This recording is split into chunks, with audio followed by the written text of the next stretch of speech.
అలాగే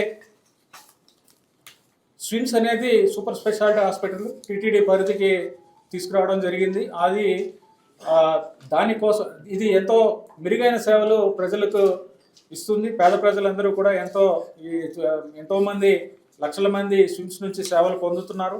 ఈ స్విమ్స్కి ప్రతి ఏడాది 60 కోట్ల గ్రాంట్ టీటీడీ తరపు నుంచి ఇవ్వడం జరుగుతుంది. దాంతోపాటుగా 100 కోట్లకు మించి టీటీడీ తరపు నుంచి స్విమ్స్కి ఆర్థిక సహాయం వివిధ రూపాల్లో ఇవ్వడం జరుగుతుంది. దీని మీద ఏ విధంగా దీన్ని ఇంకా మెరుగుపరచవచ్చు, కొన్ని ఇన్ఫ్రాస్ట్రక్చర్ వర్క్స్ కూడా చేసుకోవడం జరిగింది.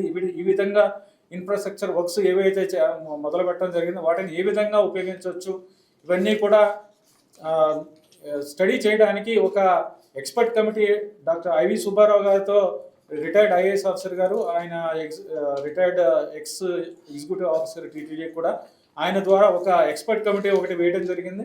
ఆ కమిటీ రిపోర్టు స్విమ్స్ గవర్నింగ్ కౌన్సిల్లో కూడా ఈ రిపోర్టు డిస్కస్ చేయడం జరిగింది.